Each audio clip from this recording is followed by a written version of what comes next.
ओम नमः शिवाय। ಭಾರತ್ ಮಾತಾ ಶಿವಶಕ್ತಿ ಅವತಾರ್ ಪರಮಾತ್ಮ ವಾಣಿ. ಓಂ ಪಿತಾಶ್ರೀ ಶಿವ ತಂದೆಯ ನೆನಪಿದೆಯೇ? ಮುರಳಿಯ ದಿನಾಂಕ 23/5/2026. ಪ್ರಾತಃ ಕ್ಲಾಸ್. ಓಂ ನಮಃ ಶಿವಾಯ್.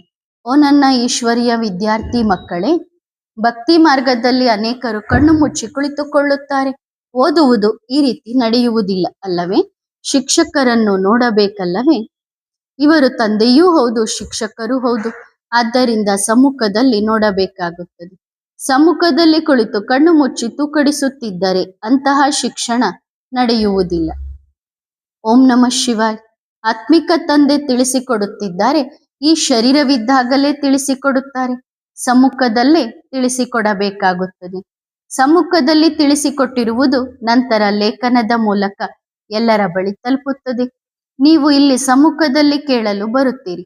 ಬೇಹದ್ದಿನ ತಂದೆ ಆತ್ಮಗಳಿಗೆ ತಿಳಿಸುತ್ತಿದ್ದಾರೆ. ಆತ್ಮವೇ ಕೇಳಿಸಿಕೊಳ್ಳುತ್ತದೆ.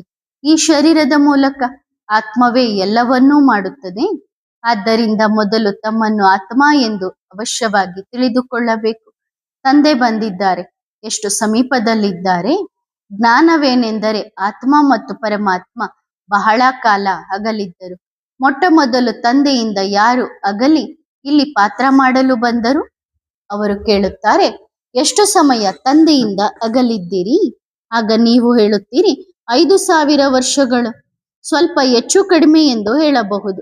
ನೀವು ಮಕ್ಕಳಿಗೆ ಗೊತ್ತಿದೆ ಹೇಗೆ ನಂಬರ್ ವಾರ್ ಆಗಿ ಬರುತ್ತೀರಿ ಎಂದು. ನಾನು ಅಂದರೆ ಬೇಹದ್ದಿನ ತಂದೆ ಮೇಲೆ ಇದ್ದವನು ಈಗ ನಿಮ್ಮ ಬ್ಯಾಟರಿ ಚಾರ್ಜ್ ಮಾಡಲು ಕೆಳಗೆ ಬಂದಿದ್ದೇನೆ. ಈಗ ತಂದೆಯನ್ನು ನೆನಪು ಮಾಡಬೇಕು. ಈಗ ತಂದೆ ಸಮ್ಮುಖದಲ್ಲಿದ್ದಾರೆ ಅಲ್ಲವೇ? ಮೇಲೆ ಇರುವ ತಂದೆಯನ್ನು ನೆನಪು ಮಾಡುವುದು ಭಕ್ತಿ ಮಾರ್ಗವಾಗಿದೆ. ಏಕೆಂದರೆ ಅವರಿಗೆ ಆಕ್ಯುಪೇಷನ್ ತಿಳಿದಿಲ್ಲ, ಅಂದರೆ ತಂದೆಯ ಕರ್ತವ್ಯ ಗೊತ್ತಿಲ್ಲ. ಅವರ ನಾಮ ರೂಪ ದೇಶ ಕಾಲದ ಬಗ್ಗೆಯೂ ತಿಳಿದುಕೊಂಡಿಲ್ಲ. ನಿಮಗೆ ನಾಮ ರೂಪ ದೇಶ ಕಾಲದ ಬಗ್ಗೆ ತಿಳಿದಿದೆ. ಈ ರಥದ ಮೂಲಕ ತಂದೆ ನಮಗೆ ಎಲ್ಲಾ ರಹಸ್ಯಗಳನ್ನು ತಿಳಿಸಿಕೊಡುತ್ತಿದ್ದಾರೆ ಎಂದು ನೀವು ತಿಳಿದಿದ್ದೀರಿ. ರಚಯಿತ ಮತ್ತು ರಚನೆಯ ಆದಿ ಮಧ್ಯ ಅಂತ್ಯದ ರಹಸ್ಯವನ್ನು ತಿಳಿಸಿಕೊಟ್ಟಿದ್ದಾರೆ. ಇದು ಎಷ್ಟು ಸೂಕ್ಷ್ಮವಾಗಿದೆ. ಈ ಮನುಷ್ಯ ಸೃಷ್ಟಿ ರೂಪಿ ವೃಕ್ಷಕ್ಕೆ ತಂದೆಯೇ ಬೀಜರೂಪಿಯಾಗಿದ್ದಾರೆ. ಅವರು ಇಲ್ಲಿಗೆ ಅವಶ್ಯವಾಗಿ ಬರುತ್ತಾರೆ. ಹೊಸ ಪ್ರಪಂಚದ ಸ್ಥಾಪನೆ ಮಾಡುವುದು ಅವರದ್ದೇ ಕೆಲಸವಾಗಿದೆ. ಅಲ್ಲಿ ಕುಳಿತುಕೊಂಡೇ ಸ್ಥಾಪನೆ ಮಾಡುತ್ತಾರೆ ಎಂದಲ್ಲ. ನೀವು ಮಕ್ಕಳು ತಿಳಿದುಕೊಂಡಿದ್ದೀರಿ, ಬಾಬಾ ಈ ತನುವಿನ ಮೂಲಕ ನಮಗೆ ಸಮ್ಮುಖದಲ್ಲಿ ತಿಳಿಸಿಕೊಡುತ್ತಿದ್ದಾರೆ. ಇದು ಕೂಡ ತಂದೆಯನ್ನು ಪ್ರೀತಿಸುವುದೇ ಆಗಿದೆ. ಬೇರೆ ಯಾರಿಗೂ ಅವರ ಜೀವನ ಚರಿತ್ರೆ ತಿಳಿದಿಲ್ಲ. ಗೀತೆಯು ಆದಿ ಸನಾತನ ದೇವಿ ದೇವತಾ ಧರ್ಮದ ಶಾಸ್ತ್ರವಾಗಿದೆ. ಈ ಜ್ಞಾನದ ನಂತರ ವಿನಾಶವಾಗುತ್ತದೆ ಎಂದು ನೀವು ಮಕ್ಕಳು ತಿಳಿದುಕೊಂಡಿದ್ದೀರಿ. ವಿನಾಶ ಅವಶ್ಯವಾಗಿ ಆಗಲೇಬೇಕು. ಬೇರೆ ಯಾವುದೇ ಧರ್ಮ ಸ್ಥಾಪನೆಯಾಗುವ ಸಮಯದಲ್ಲಿ ವಿನಾಶವಾಗುವುದಿಲ್ಲ. ವಿನಾಶದ ಸಮಯವೇ ಇದಾಗಿದೆ. ಆದ್ದರಿಂದ ನಿಮಗೆ ಸಿಗುವ ಜ್ಞಾನವು ನಂತರ ಮುಕ್ತಾಯವಾಗುತ್ತದೆ. ನೀವು ಮಕ್ಕಳ ಬುದ್ಧಿಯಲ್ಲಿ ಎಲ್ಲ ವಿಷಯಗಳಿವೆ. ನೀವು ರಚಯಿತ ಮತ್ತು ರಚನೆಯನ್ನು ತಿಳಿದುಕೊಂಡಿದ್ದೀರಿ. ಇವೆರಡು ಅನಾದಿಯಾಗಿದ್ದು ನಡೆದುಕೊಂಡು ಬರುತ್ತಿವೆ. ಸಂಗಮ ಯುಗದಲ್ಲಿ ಬರುವುದೇ ತಂದೆಯ ಪಾತ್ರವಾಗಿದೆ. ಅರ್ಧ ಕಲ್ಪ ಜ್ಞಾನ ನೀಡುತ್ತಿರುತ್ತಾರೆ ಎಂದು ಮನುಷ್ಯರು ತಿಳಿದುಕೊಳ್ಳುತ್ತಾರೆ. ಜ್ಞಾನ ಮತ್ತು ಭಕ್ತಿ ಎಂದು ಯಾವುದಕ್ಕೆ ಕರೆಯುತ್ತಾರೆ ಎಂದು ತಂದೆ ತಿಳಿಸಿಕೊಡುತ್ತಾರೆ. ಭಕ್ತಿಯು ಅರ್ಧ ಕಲ್ಪ ನಡೆಯುತ್ತಿರುತ್ತದೆ, ಜ್ಞಾನವಲ್ಲ. ಜ್ಞಾನದ ಆಸ್ತಿಯು ಅರ್ಧ ಕಲ್ಪದವರೆಗೆ ಸಿಗುತ್ತದೆ. ಜ್ಞಾನವು ಕೇವಲ ಒಂದು ಬಾರಿ ಸಂಗಮ ಯುಗದಲ್ಲಿ ಸಿಗುತ್ತದೆ. ನಿಮ್ಮ ಈ ತರಗತಿಯು ಕೇವಲ ಒಂದು ಸಾರಿ ಇರುತ್ತದೆ. ಈ ವಿಷಯಗಳನ್ನು ಚೆನ್ನಾಗಿ ಅರ್ಥ ಮಾಡಿಕೊಂಡು ನಂತರ ಇತರರಿಗೂ ತಿಳಿಸಿಕೊಡಬೇಕು. ನಿಮ್ಮ ಸಂಪೂರ್ಣ ಪದವಿಯು ಸೇವೆಯ ಮೇಲೆ ಆಧಾರಿತವಾಗಿದೆ. ಪುರುಷಾರ್ಥ ಮಾಡಿ ಹೊಸ ಪ್ರಪಂಚಕ್ಕೆ ಹೋಗಬೇಕು ಎಂದು ನೀವು ತಿಳಿದುಕೊಂಡಿದ್ದೀರಿ. ಧಾರಣೆ ಮಾಡಿ ನಂತರ ಇತರರಿಗೆ ತಿಳಿಸಿಕೊಡಿ. ವಿನಾಶವಾಗುವ ಮೊದಲು ಎಲ್ಲರಿಗೂ ತಂದೆಯ ಪರಿಚಯ ಮತ್ತು ರಚನೆಯ ಆದಿ ಮಧ್ಯ ಅಂತ್ಯದ ಪರಿಚಯವನ್ನು ಕೊಡಬೇಕು. ಜನ್ಮ ಜನ್ಮಾಂತರಗಳ ಪಾಪಗಳು ವಿನಾಶವಾಗಲಿ ಎಂದು ನೀವು ತಂದೆಯನ್ನು ನೆನಪು ಮಾಡುತ್ತೀರಿ. ತಂದೆ ಓದಿಸುವವರೆಗೂ ನೆನಪು ಅವಶ್ಯವಾಗಿ ಮಾಡಲೇಬೇಕು. ಓದಿಸುವವರ ಜೊತೆ ಯೋಗವಂತೂ ಇರುತ್ತದಲ್ಲವೇ? ಶಿಕ್ಷಕರು ಓದಿಸುವಾಗ ಅವರ ಜೊತೆ ಯೋಗವಿರುತ್ತದೆ ತಾನೆ? ಯೋಗವಿಲ್ಲದೆ ಓದುವುದು ಹೇಗೆ? ಯೋಗ ಎಂದರೆ ಓದಿಸುವವರ ನೆನಪು. ಇವರು ತಂದೆಯೂ ಹೌದು, ಶಿಕ್ಷಕರೂ ಹೌದು, ಸದ್ಗುರುವೂ ಹೌದು. ಮೂರೂ ರೂಪಗಳಲ್ಲಿ ಪೂರ್ಣವಾಗಿ ನೆನಪು ಮಾಡಬೇಕಾಗುತ್ತದೆ. ನಂತರ ಯಾವುದೇ ಗುರುಗಳು ಸಿಗುವುದಿಲ್ಲ. ಅರ್ಧ ಕಲ್ಪದವರೆಗೆ ಯಾವುದೇ ಗುರುಗಳಿಲ್ಲ. ಈಗ ಎಷ್ಟೊಂದು ಗುರುಗಳಿದ್ದಾರೆ. ಒಬ್ಬ ಗುರು ಮರಣ ಹೊಂದಿದರೆ ಶಿಷ್ಯ ಆ ಜಾಗಕ್ಕೆ ಕುಳಿತುಕೊಳ್ಳುತ್ತಾನೆ. ನಂತರ ಅವನನ್ನು ಗುರು ಎನ್ನುತ್ತಾರೆ. ಸದ್ಗುರು ಕೇವಲ ಒಂದು ಸಾರಿ ಸಿಗುತ್ತಾರೆ. ಜ್ಞಾನದಿಂದ ಸದ್ಗತಿ ಸಿಗುತ್ತದೆ ಅಷ್ಟೇ. ನಂತರ ಗುರುಗಳ ಸಂಪ್ರದಾಯವೇ ಮುಕ್ತಾಯವಾಗುತ್ತದೆ. ತಂದೆ ಮತ್ತು ಶಿಕ್ಷಕರ ಸಂಪ್ರದಾಯ ನಡೆಯುತ್ತದೆ. ಗುರುಗಳ ಸಂಪ್ರದಾಯ ಮುಕ್ತಾಯವಾಗುತ್ತದೆ. ಸದ್ಗತಿ ಸಿಕ್ಕಿತಲ್ಲವೇ? ನೀವು ಪ್ರಾಯೋಗಿಕವಾಗಿ ನಿರ್ವಾಣಧಾಮಕ್ಕೆ ಹೋಗುತ್ತೀರಿ. ನಂತರ ತಮ್ಮ ಸಮಯದಲ್ಲಿ ಪಾತ್ರ ಮಾಡಲು ಬರುತ್ತೀರಿ. ಮುಕ್ತಿ ಮತ್ತು ಜೀವನ್ಮುಕ್ತಿ ಎರಡೂ ನಿಮಗೆ ಸಿಗುತ್ತದೆ. ಸ್ವಲ್ಪ ಸಮಯ ಮನೆಗೆ ಹೋಗಿ ಇರುತ್ತೀರಿ. ಇಲ್ಲಿ ಶರೀರದ ಮೂಲಕ ಪಾತ್ರ ಮಾಡಬೇಕಾಗುತ್ತದೆ. ಕೊನೆಯಲ್ಲಿ ಎಲ್ಲಾ ಪಾತ್ರಧಾರಿಗಳು ಬರುತ್ತಾರೆ. ನಾಟಕ ಪೂರ್ಣವಾದಾಗ ಎಲ್ಲಾ ಪಾತ್ರಧಾರಿಯು ವೇದಿಕೆಯ ಮೇಲೆ ಬರುತ್ತಾರೆ. ಈಗಲೂ ಎಲ್ಲಾ ಪಾತ್ರಧಾರಿಗಳು ವೇದಿಕೆಯ ಮೇಲೆ ಬಂದು ಸೇರಿದ್ದಾರೆ. ಎಂತಹ ಘೋರ ಗೊಂದಲವಿದೆ! ಸತ್ಯಯುಗದ ಆದಿಯಲ್ಲಿ ಇಂತಹ ಘೋರ ಗೊಂದಲವಿರಲಿಲ್ಲ. ಈಗ ಎಷ್ಟೊಂದು ಅಶಾಂತಿ ಇದೆ. ಈಗ ತಂದೆಗೆ ಸೃಷ್ಟಿ ಚಕ್ರದ ಜ್ಞಾನವಿರುವಂತೆ ನೀವು ಮಕ್ಕಳಿಗೂ ಜ್ಞಾನವಿದೆ. ನಮ್ಮ ವೃಕ್ಷವು ಹೇಗೆ ವೃದ್ಧಿಯಾಗಿ ನಂತರ ಮುಕ್ತಾಯವಾಗುತ್ತದೆ ಎಂಬ ಜ್ಞಾನ ಬೀಜಕ್ಕಿದೆ. ಈಗ ನೀವು ಹೊಸ ಪ್ರಪಂಚದ ಸಸಿ ಹಚ್ಚಲು ಕುಳಿತಿದ್ದೀರಿ. ಆದಿ ಸನಾತನ ದೇವಿ ದೇವತಾ ಧರ್ಮದ ಸಸಿ ಹಚ್ಚುತ್ತಿದ್ದೀರಿ. ಈ ಲಕ್ಷ್ಮೀನಾರಾಯಣರು ಹೇಗೆ ರಾಜ್ಯವನ್ನು ಪಡೆದರು ಎಂದು ನಿಮಗೆ ಗೊತ್ತಿದೆ. ನಾವು ಈಗ ಹೊಸ ಪ್ರಪಂಚಕ್ಕೆ ಹೋಗಿ ರಾಜಕುಮಾರರಾಗುತ್ತೇವೆ ಎಂದು ನೀವು ಮಕ್ಕಳು ತಿಳಿಸಿಕೊಡಬೇಕು. ಹೊಸ ಪ್ರಪಂಚದಲ್ಲಿ ವಾಸಿಸುವವರೆಲ್ಲರೂ ತಮ್ಮನ್ನು ಮಾಲೀಕರೆಂದೇ ಕರೆದುಕೊಳ್ಳುತ್ತಾರೆ. ಈಗಲೂ ನಮ್ಮ ಭಾರತ ದೇಶ ಎಂದು ಹೇಳುವಂತೆ ಈ ಭಾರತವು ವೈಶಾಲಯವಾಗಿದೆ ಎಂದು ನೀವು ತಿಳಿದಿದ್ದೀರಿ. ಆದ್ದರಿಂದ ಭಾರತ ವೈಶಾಲಯವು ನಮ್ಮ ದೇಶ ಎಂದು ಹೇಳುವುದಿಲ್ಲ. ಇದನ್ನು ಕೂಡ ನೀವು ತಿಳಿದುಕೊಂಡಿದ್ದೀರಿ. ಈಗ ನಾವು ಸಂಗಮ ಯುಗದಲ್ಲಿದ್ದೇವೆ. ವೈಶಾಲಯದ ದೇಶದಿಂದ ಹೋಗುವವರಿದ್ದೇವೆ ಅಷ್ಟೇ. ಈಗ ಹೊರಟೇ ಬಿಟ್ಟೆವು. ನಾವು ಹೋಗಿ ಶಿವಾಲಯದ ಮಾಲೀಕರಾಗುತ್ತೇವೆ. ನಿಮ್ಮ ಗುರಿ ಉದ್ದೇಶವೇ ಇದಾಗಿದೆ, ಶಿವಾಲಯದ ಮಾಲೀಕರಾಗುವುದು. ಯಥಾ ರಾಜ ರಾಣಿ ತಥಾ ಪ್ರಜಾ, ಎಲ್ಲರೂ ಶಿವಾಲಯದವರಾಗುತ್ತಾರೆ. ಆದರೆ ರಾಜಧಾನಿಯಲ್ಲಿ ವಿಭಿನ್ನ ಸ್ಥಾನಮಾನಗಳಿರುತ್ತವೆ. ಅಲ್ಲಿ ಯಾವುದೇ ಮಂತ್ರಿಗಳಿರುವುದಿಲ್ಲ. ಪತಿತರಾದಾಗ ಮಂತ್ರಿಗಳಿರುತ್ತಾರೆ. ಲಕ್ಷ್ಮೀನಾರಾಯಣ ಅಥವಾ ರಾಮ ಸೀತೆಯರಿಗೆ ಮಂತ್ರಿಗಳಿದ್ದರೆಂದು ಎಂದೂ ಕೇಳಿಲ್ಲ. ಅವರು ಸ್ವಯಂ ಸತೋಪ್ರಧಾನ ಶಕ್ತಿಯುಳ್ಳವರಾಗಿದ್ದಾರೆ. ನಂತರ ಪತಿತರಾದಾಗ ರಾಜಾರಾಣಿಯರು ಸಲಹೆ ಪಡೆಯಲು ಒಬ್ಬ ಮಂತ್ರಿಯನ್ನು ಇಟ್ಟುಕೊಳ್ಳುತ್ತಾರೆ. ಈಗ ನೋಡಿ ಎಷ್ಟು ಅನೇಕ ಮಂತ್ರಿಗಳಿದ್ದಾರೆ. ಏಕೆಂದರೆ ಕಲ್ಲು ಬುದ್ಧಿಯವರಾಗಿದ್ದಾರೆ ಅಲ್ಲವೇ? ಇನ್ನೊಬ್ಬರಿಂದ ಸಲಹೆ ಪಡೆಯುವವರು ಸ್ವಯಂ ಮೂರ್ಖರಾಗುತ್ತಾರೆ. ಅವರು ಇದು ನಮ್ಮ ದೊಡ್ಡಸ್ತಿಕೆ ಎಂದು ತಿಳಿಯುತ್ತಾರೆ. ನೀವು ಇದು ಬುದ್ಧಿಹೀನತೆ ಎಂದು ತಿಳಿಯುತ್ತೀರಿ. ಎಷ್ಟೊಂದು ಬುದ್ಧಿಹೀನರು! ಈಗ ನೋಡಿ ಅನೇಕ ಮಂತ್ರಿಗಳು, ನಂತರ ಮಂತ್ರಿಗಳೇ ಇಲ್ಲ. ಇದು ಬಹಳ ಮೋಜಿನ ಆಟವಾಗಿದೆ. ಆಟ ಯಾವಾಗಲೂ ಮೋಜಿನದ್ದೇ ಆಗಿರುತ್ತದೆ. ಈ ಬೇಹದ್ದಿನ ಆಟವನ್ನು ನೀವು ಮಾತ್ರ ತಿಳಿದುಕೊಂಡಿದ್ದೀರಿ. ಇದರಲ್ಲಿ ಅಳುವುದು, ಬಡಿಯುವುದು ಮುಂತಾದ ವಿಷಯಗಳೇ ಇಲ್ಲ. ಗಾಯನ ಮಾಡುತ್ತಾರಲ್ಲವೇ, ಕಳೆದದ್ದು ಕಳೆದೇ ಹೋಯಿತು. ನೋಡಿ, ಆಗಿರುವುದು ಆಗುತ್ತಲೇ ಇದೆ. ಈ ನಾಟಕವು ನಿಮ್ಮ ಬುದ್ಧಿಯಲ್ಲಿ ಇದೆ. ನಾವು ಇದರ ಪಾತ್ರಧಾರಿಯಾಗಿದ್ದೇವೆ. ನಮ್ಮ 84 ಜನ್ಮಗಳ ಪಾತ್ರವು ನಿಖರ ಹಾಗೂ ಅವಿನಾಶಿಯಾಗಿದೆ. ಯಾರು ಯಾವ ಜನ್ಮದಲ್ಲಿ ಯಾವ ಪಾತ್ರವನ್ನು ಮಾಡಿದ್ದಾರೋ ಅದನ್ನೇ ಮಾಡುತ್ತಿರುತ್ತಾರೆ. 5000 ವರ್ಷಗಳ ಹಿಂದೆಯೂ ನಿಮಗೆ ಇದನ್ನೇ ಹೇಳಿದ್ದೆ. ತಮ್ಮನ್ನು ಆತ್ಮ ಎಂದು ತಿಳಿದುಕೊಳ್ಳಿ. ಗೀತೆಯಲ್ಲಿಯೂ ಈ ಶಬ್ದವಿದೆ. ಆದಿ ಸನಾತನ ದೇವಿ ದೇವತಾ ಧರ್ಮವು ಸ್ಥಾಪನೆಯಾಗಿತ್ತು ಎಂದು ನೀವು ತಿಳಿದುಕೊಂಡಿದ್ದೀರಿ. ಆದ್ದರಿಂದ ತಂದೆ ಹೇಳಿದರು, ದೇಹ ಸಹಿತ ದೇಹದ ಎಲ್ಲಾ ಧರ್ಮಗಳನ್ನು ಬಿಟ್ಟು ತಮ್ಮನ್ನು ಆತ್ಮ ಎಂದು ತಿಳಿದು ತಂದೆಯನ್ನು ನೆನಪು ಮಾಡಿರಿ. ಮನ್ಮನಾಭವದ ಅರ್ಥವನ್ನು ತಂದೆ ತಿಳಿಸಿಕೊಟ್ಟಿದ್ದಾರೆ. ಭಾಷೆಯು ಇದೇ ಆಗಿದೆ. ಇಲ್ಲಿ ನೋಡಿ ಎಷ್ಟೊಂದು ಭಾಷೆಗಳಿವೆ. ಭಾಷೆಯ ಮೇಲೆ ಎಂತಹ ಗಲಾಟೆ ನಡೆಯುತ್ತದೆ. ಭಾಷೆ ಇಲ್ಲದೆ ಯಾವುದೇ ಕೆಲಸ ನಡೆಯಲು ಸಾಧ್ಯವಿಲ್ಲ. ಎಂತಹ ಭಾಷೆಗಳನ್ನು ಕಲಿತು ಬರುತ್ತಾರೆಂದರೆ ಮಾತೃಭಾಷೆಯೇ ಮುಕ್ತಾಯವಾಗಿ ಬಿಡುತ್ತದೆ. ಯಾರು ಹೆಚ್ಚು ಭಾಷೆಗಳನ್ನು ಕಲಿಯುತ್ತಾರೋ ಅವರಿಗೆ ಬಹುಮಾನ ಸಿಗುತ್ತದೆ. ಎಷ್ಟು ಧರ್ಮಗಳು ಅಷ್ಟು ಭಾಷೆಗಳಿರುತ್ತವೆ. ಅಲ್ಲಿ ನಿಮ್ಮದೇ ರಾಜ್ಯವಿರುತ್ತದೆ ಎಂದು ನೀವು ತಿಳಿದುಕೊಂಡಿದ್ದೀರಿ. ಭಾಷೆಯು ಒಂದೇ ಇರುತ್ತದೆ. ಇಲ್ಲಿ ಪ್ರತಿ 100 ಮೈಲಿಗೆ ಒಂದು ಭಾಷೆ ಇದೆ. ಅಲ್ಲಿ ಕೇವಲ ಒಂದೇ ಭಾಷೆ ಇರುತ್ತದೆ. ತಂದೆ ಕುಳಿತು ಈ ಎಲ್ಲಾ ವಿಷಯಗಳನ್ನು ತಿಳಿಸಿಕೊಡುತ್ತಾರೆ. ಆದ್ದರಿಂದ ನೀವು ಆ ತಂದೆಯನ್ನು ನೆನಪು ಮಾಡುತ್ತೀರಿ. ಶಿವಬಾಬಾ ಬ್ರಹ್ಮನ ಮೂಲಕ ತಿಳಿಸಿಕೊಡುತ್ತಾರೆ. ರಥ ಅವಶ್ಯವಾಗಿ ಬೇಕಲ್ಲವೇ? ಶಿವಬಾಬಾ ನಮ್ಮ ತಂದೆಯಾಗಿದ್ದಾರೆ. ಆದ್ದರಿಂದ ಅವರಿಗೆ ರಾಖಿ ಕಟ್ಟಬೇಕು. ಆದರೆ ಬಾಬಾ ಹೇಳುತ್ತಾರೆ, ನನಗೆ ಬೇಹದ್ದಿನ ಮಕ್ಕಳಿದ್ದಾರೆ. ಎಲ್ಲಿಯವರೆಗೆ ರಾಖಿ ಕಟ್ಟುತ್ತೀರಿ? ಇಷ್ಟೊಂದು ಜನರಿಗೆ ರಾಖಿ ಕಟ್ಟಲು ಸಾಧ್ಯವಿಲ್ಲ. ಬಾಬಾ ಇದರಲ್ಲಿ ಓದಿಸುತ್ತಾರಲ್ಲವೇ? ಶಿಕ್ಷಕರಿಗೆ ಎಂದೂ ರಾಖಿ ಕಟ್ಟುವುದಿಲ್ಲ. ಬಾಬಾ ನಿಮಗೆ ಓದಿಸಲು ಬರುತ್ತಾರೆ, ರಾಜಯೋಗವನ್ನು ಕಲಿಸುತ್ತಾರೆ. ಶಿಕ್ಷಕರಾಗಿದ್ದಾರಲ್ಲವೇ? ಶಿಕ್ಷಕರಿಗೆ ರಾಖಿ ಕಟ್ಟಲಾಗುವುದಿಲ್ಲ. ತಂದೆ ರಾಜಯೋಗ ಕಲಿಸಲು ಬಂದಿದ್ದಾರೆ.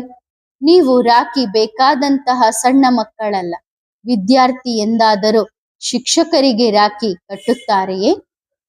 ತಂದೆ ಈ ಸಂಪ್ರದಾಯವನ್ನು ನಿಲ್ಲಿಸುತ್ತಾರೆ. ರಾಖಿ ಕಟ್ಟಿದ ನಂತರ ಬಹಳ ಮೋಸವನ್ನು ಮಾಡುತ್ತಾರೆ. ಒಬ್ಬ ತಂದೆಯ ಮಕ್ಕಳಾಗಿ ನಂತರ ಇತರರೊಂದಿಗೆ ಮನಸ್ಸನ್ನು ಜೋಡಿಸುತ್ತಾರೆ. ತಂದೆ ಹೇಳುತ್ತಾರೆ, ನಾನು ನಿಮಗೆ ರಾಜಯೋಗವನ್ನು ಕಲಿಸಲು ಬಂದಿದ್ದೇನೆ. ನೀವು ಹೇಗೆ ರಾಖಿ ಕಟ್ಟುತ್ತೀರಿ?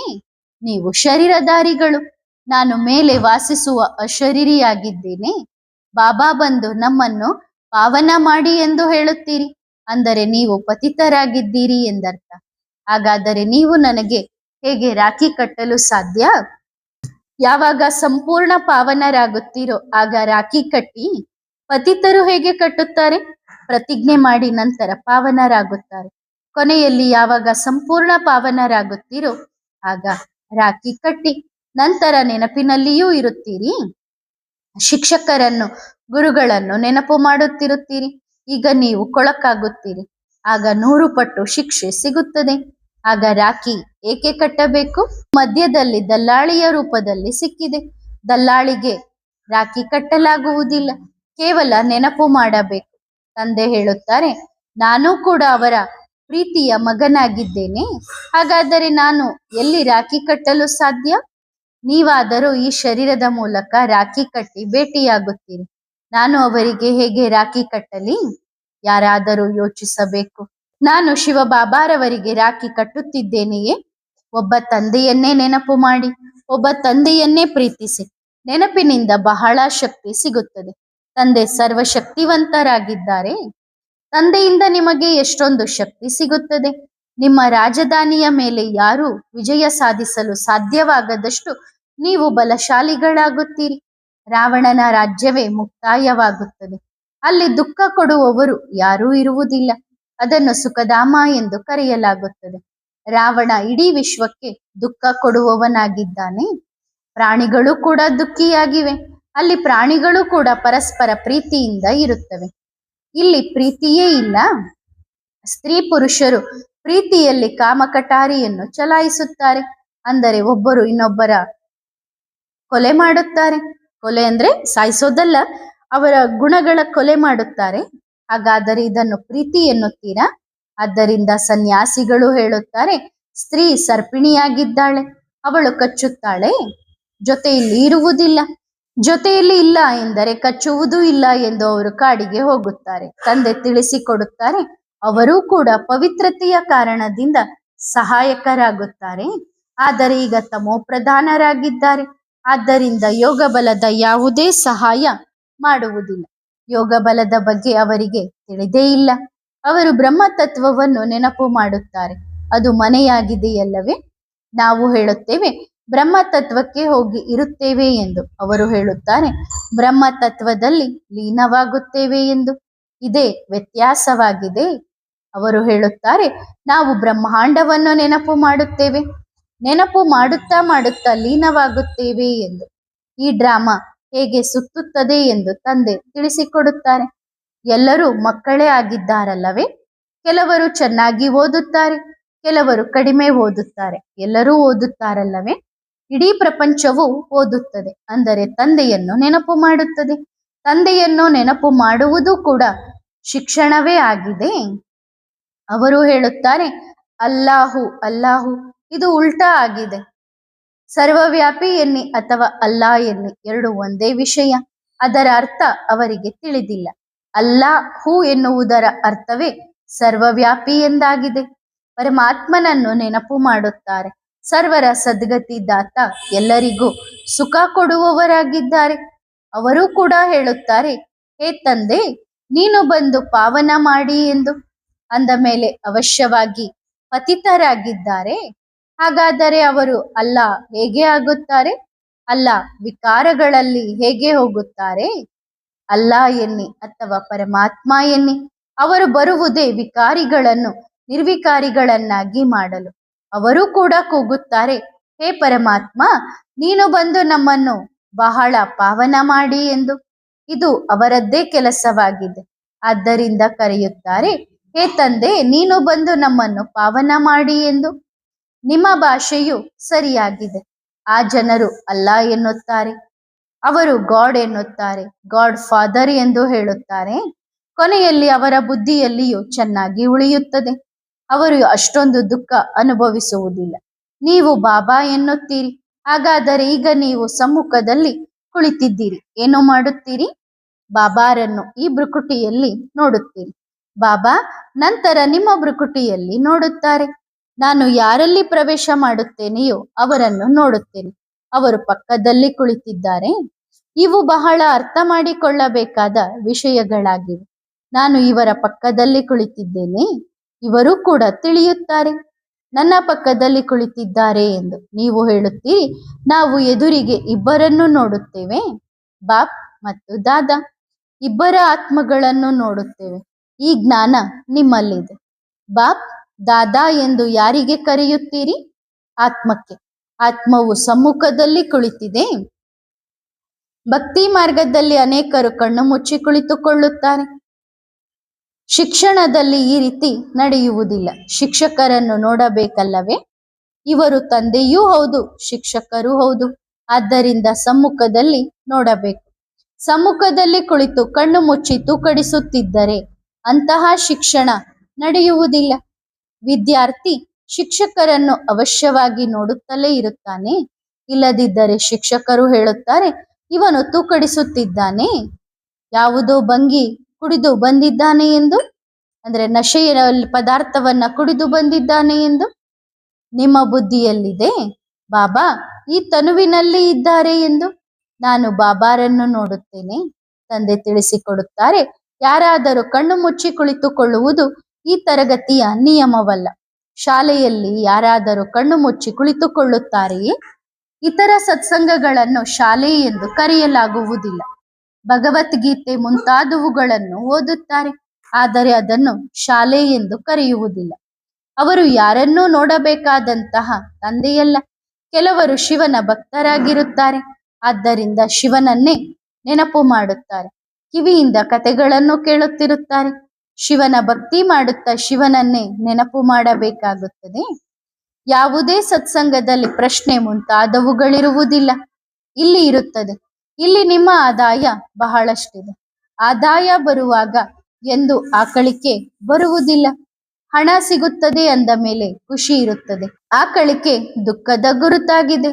ಕಾಯಿಲೆ ಇದ್ದರೆ, ದಿವಾಳಿಯಾಗಿದ್ದರೆ ಆಕಳಿಕೆ ಬರುತ್ತದೆ. ಹಣ ಬರುತ್ತಿದ್ದರೆ ಆಕಳಿಕೆ ಬರುವುದಿಲ್ಲ. ಬಾಬಾ ವ್ಯಾಪಾರಿಯೂ ಆಗಿದ್ದಾರಲ್ಲವೇ? ರಾತ್ರೋರಾತ್ರಿ ಹಡಗುಗಳು ಬರುತ್ತಿದ್ದವು. ಆದ್ದರಿಂದ ರಾತ್ರಿ ಎಚ್ಚರವಿರಬೇಕಾಗುತ್ತಿತ್ತು. ಕೆಲವು ಬೇಗಮರು ರಾತ್ರಿ ಬರುತ್ತಾರೆ. ಆದ್ದರಿಂದ ಕೇವಲ ಮಹಿಳೆಯರಿಗಾಗಿ ಮಾತ್ರ ತೆರೆದಿರುತ್ತದೆ. ಬಾಬಾ ಕೂಡ ಹೇಳುತ್ತಾರೆ, ಚಿತ್ರ ಪ್ರದರ್ಶನ ಮುಂತಾದವುಗಳಲ್ಲಿ ಮಹಿಳೆಯರಿಗಾಗಿ ವಿಶೇಷ ದಿನಗಳನ್ನು ಇಡಿ. ಆಗ ಬಹಳಷ್ಟು ಜನ ಬರುತ್ತಾರೆ. ಮುಖಕ್ಕೆ ಪರದೆ ಹಾಕಿಕೊಳ್ಳುವವರು ಕೂಡ ಬರುತ್ತಾರೆ. ಅನೇಕರು ಪರದೆಯಲ್ಲೇ ಇರುತ್ತಾರೆ. ಮೋಟಾರ್ ಕಾರಿನಲ್ಲೂ ಅವರಿಗೆ ಪರದೆ ಇರುತ್ತದೆ. ಇಲ್ಲಿ ಆತ್ಮದ ವಿಷಯವಾಗಿದೆ. ಜ್ಞಾನ ಸಿಕ್ಕಾಗ ಪರದೆಯು ತೆರೆಯುತ್ತದೆ. ಸತ್ಯಯುಗದಲ್ಲಿ ಪರದೆ ಇರುವುದಿಲ್ಲ. ಇದು ಕೂಡ ಮುಕ್ತಾಯವಾಗುತ್ತದೆ. ನಿಧಾನವಾಗಿ ಮುಖ ಮುಂತಾದವುಗಳು ತೆರೆಯುತ್ತವೆ. ಸನ್ಯಾಸಿಗಳು ಇದನ್ನು ನರಕ ಎಂದು ಕರೆದು ಓಡಿ ಹೋದಾಗ ಅವರು ಮುಖವನ್ನು ನೋಡಬೇಕಾಗಿಲ್ಲ. ಅವರು ಸ್ತ್ರೀಯನ್ನು ನರಕದ ದ್ವಾರ ಎಂದು ತಿಳಿದು ಅಲ್ಲಿಂದ ಓಡಿ ಹೋಗುತ್ತಾರೆ. ಪ್ರಾರಂಭದಲ್ಲಿ ಅವರು ಸ್ವಲ್ಪ ಮಟ್ಟಿಗೆ ಸತೋಪ್ರಧಾನರಾಗಿದ್ದರು, ಆದರೆ ಅವರು ವಯಸ್ಕರಾದಾಗ ಓಡಿ ಹೋಗುತ್ತಾರೆ. ನಾಗಸಾಧುಗಳು ಕುಂಭಮೇಳಕ್ಕೆ ಬಂದಾಗ ಅವರಲ್ಲಿ ಮಕ್ಕಳು ಕೂಡ ಬಹಳಷ್ಟು ಬರುತ್ತಾರೆ. ಮಕ್ಕಳು ಹೇಗೆ ಬರುತ್ತಾರೆ ಎಂದು ಚೆಕ್ ಮಾಡಬೇಕು. ಈ ಜನರು ಯಾವುದೋ ಔಷಧಿಯನ್ನು ತೆಗೆದುಕೊಳ್ಳುತ್ತಾರೆ, ಆಗ ಕರ್ಮೇಂದ್ರಿಯಗಳು ತಣ್ಣಗಾಗುತ್ತವೆ. ಇಲ್ಲಿ ಆ ಮಾತಿಲ್ಲ. ಇಲ್ಲಿ ಯೋಗ ಬಲದಿಂದ ಕರ್ಮೇಂದ್ರಿಯಗಳನ್ನು ವಶಪಡಿಸಿಕೊಳ್ಳಬೇಕು. ಒಳ್ಳೆಯದು. ಆತ್ಮಿಕ ಮಕ್ಕಳಿಗೆ ಆತ್ಮಿಕ ಬಾಪ್ದಾದಾರವರ ನೆನಪು, ಪ್ರೀತಿ ಹಾಗೂ ಗುಡ್ ಮಾರ್ನಿಂಗ್. ಆತ್ಮಿಕ ಮಕ್ಕಳಿಗೆ ಆತ್ಮಿಕ ತಂದೆಯ ನಮಸ್ತೆ. ವರದಾನ: ಅತೀಂದ್ರಿಯ ಸುಖದ ಅನುಭವಿಗಳಾಗಿರಿ. ಸದಾ ಸಂಗಮ ಯುಗದ ಶ್ರೇಷ್ಠ ಪ್ರಾಪ್ತಿಯಾದ ಅತೀಂದ್ರಿಯ ಸುಖದ ಉಯ್ಯಾಲೆಯಲ್ಲಿ ತೂಗಾಡುತ್ತಿದ್ದೀರಾ. ಈ ಸುಖವೇ ಎಲ್ಲಕ್ಕಿಂತ ದೊಡ್ಡ ಅವಿನಾಶಿ ಉಯ್ಯಾಲೆಯಾಗಿದೆ. ನಿಮ್ಮ ಸಂಗಮಯುಗಿ ಬ್ರಾಹ್ಮಣರ ಉಯ್ಯಾಲೆಯು ಅತೀಂದ್ರಿಯ ಸುಖದ ಉಯ್ಯಾಲೆಯಾಗಿದೆ. ಆದ್ದರಿಂದ ಸದಾ ಇದೇ ಉಯ್ಯಾಲೆಯಲ್ಲಿ ತೂಗಾಡುತ್ತೀರಿ. ಎಂದಾದರೂ ದೇಹದ ಅಭಿಮಾನಕ್ಕೆ ಬರುವುದು ಅಂದರೆ ಉಯ್ಯಾಲೆಯಿಂದ ಕೆಳಗೆ ಭೂಮಿಯ ಮೇಲೆ ಕಾಲಿಡುವುದು ಮತ್ತು ಕೊಳಕಾಗುವುದು ಎಂದರ್ಥ. ಶ್ರೇಷ್ಠಾತಿ ಶ್ರೇಷ್ಠ ತಂದೆಯ ಪ್ರೀತಿಯ ಮಕ್ಕಳು ಸದಾ ಸ್ವಚ್ಛವಾಗಿರುತ್ತಾರೆ, ಕೊಳಕಾಗುವುದಿಲ್ಲ. ಒಳ್ಳೆಯದು. ಓಂ ನಮಃ ಶಿವಾಯ.